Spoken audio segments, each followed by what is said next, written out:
这是我捏的泥人，而你接下来看到的是1000多年前中国古人捏的泥人，甚至这满满一山都是。这就是中国4大石窟之一的麦积山石窟。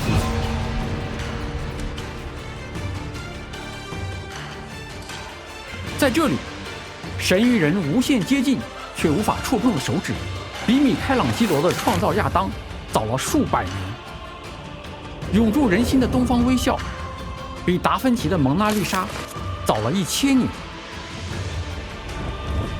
现存造像总计10632尊，堪称神作。可是，这些把泥土玩得出神入化的神工巨匠，究竟是谁？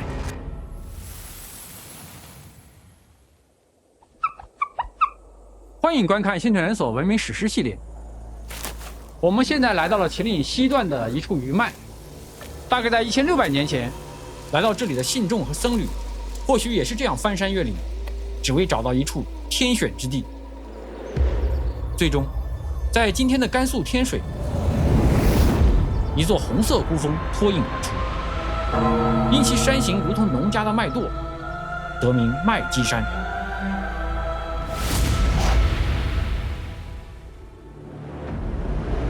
这是一座几乎直上直下的山峰，岩石中的铁元素被氧化成红色，孤独而醒目。但是，要在这样一座陡峭到植物都无法立足的山体上，经年累月的上下攀爬，还要塑造神佛，怎么办？就用这个东西造天梯。木桩的一端被打入木楔，插入开凿的孔洞时，木楔会将木桩撑大，让它死死卡在桩孔内，如同现代的膨胀螺钉。或者在木桩后部开出小孔，小孔内藏着一块小木桩，当整根木桩插入桩孔，小木桩便恰好卡入桩孔内预设的小孔里，木桩从此牢牢固定。就这样，开凿孔洞，打入木桩，铺设栈道，逐层向上递进，最终12层天梯在云端往来反复，221个洞窟陆续开凿，密如蜂房，一座神山的雏形已然显现。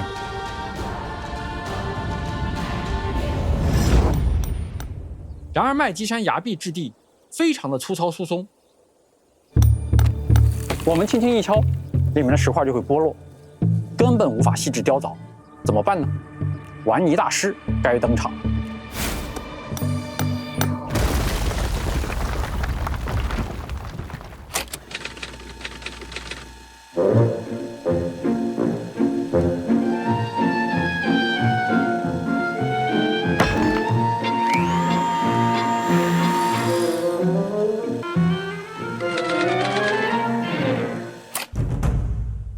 石胎之上，先上一层粗泥，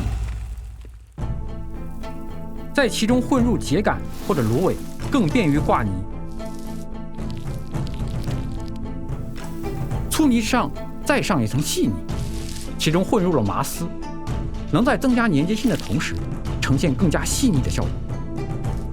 但大师们显然觉得这还不够，他们在细泥之上又上了一层薄薄的仅1毫米左右的白粉层。这种泥经过不断筛选，极为细腻，类似于粉底。有了它，就可以上色了。以石为胎，上敷3层泥土，再进行上色，这就是麦积山的石胎泥塑。于是，高达10余米、立于半空的云端大佛，在绝壁之上横空出世。数座、数十座、成百上千座佛像组成的千佛廊，更是神情各异，惊为天人。但麦积山真正的精华，并非大佛和千佛，而是那些仅1米多、接近真人大小，甚至更小的造像。因为与云冈、龙门开窟造像的资助者以皇室为主不同，麦积山的资助者多数是中下级官吏和平民。他们没有财力搞那些令人敬畏、只可仰视的宏大工程，反而创作出了一幅极为接地气的中国众生像。准备好了吗？欢迎来到麦积山的世界。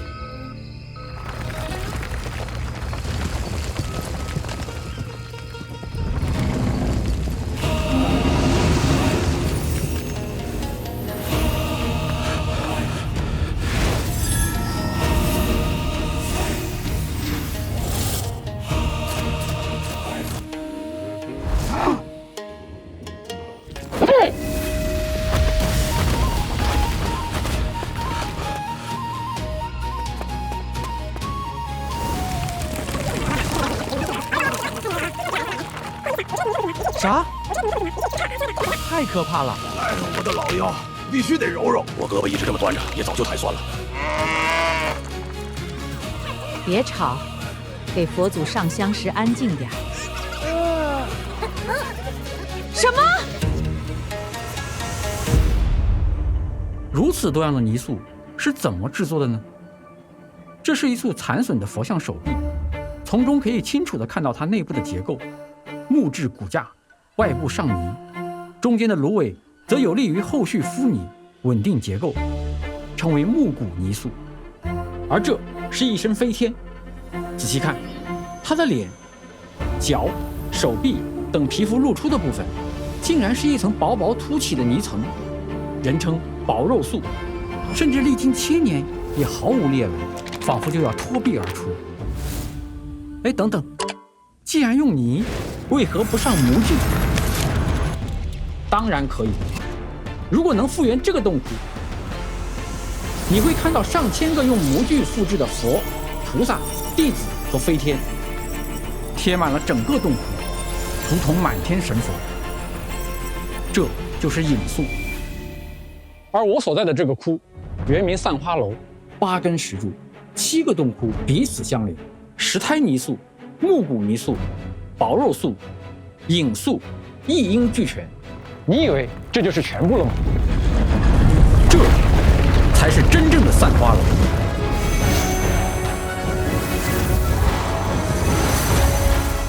一个离地70米的绝壁天宫。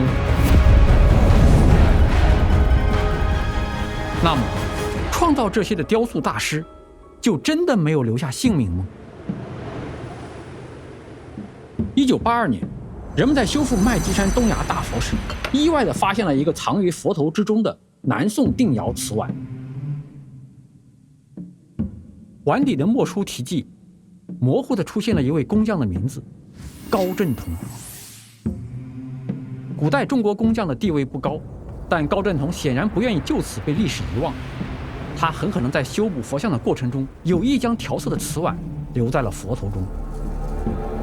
遗憾的是，除高振同之外，开凿麦积山的工匠，多数姓名都已消失于历史。那么，今天的我们还有办法认识他们吗？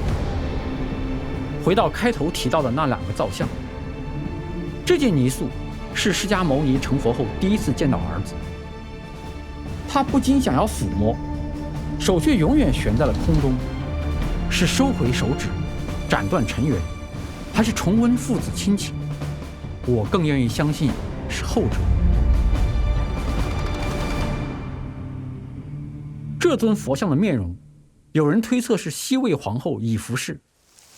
她和皇帝做了13年的夫妻，生育了多个孩子，对身边的人也极为友善。但是乱世之中，西魏皇帝只是傀儡，根本无力保护以服氏。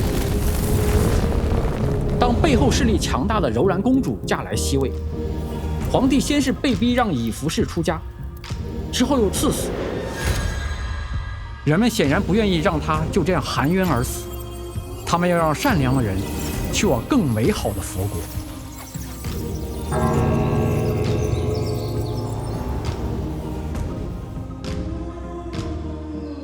工匠们没有凿出自己的姓名，却凿出了人间的温情。他们将人间的喜怒哀乐、生老病死、父母儿女、爱人友人，以及这片土地上真实存在过的芸芸众生，尽数封印在这一尊尊泥塑之中。他们没有姓名，却为苍生留名。这就是麦积山的故事，这就是中国工匠的故事。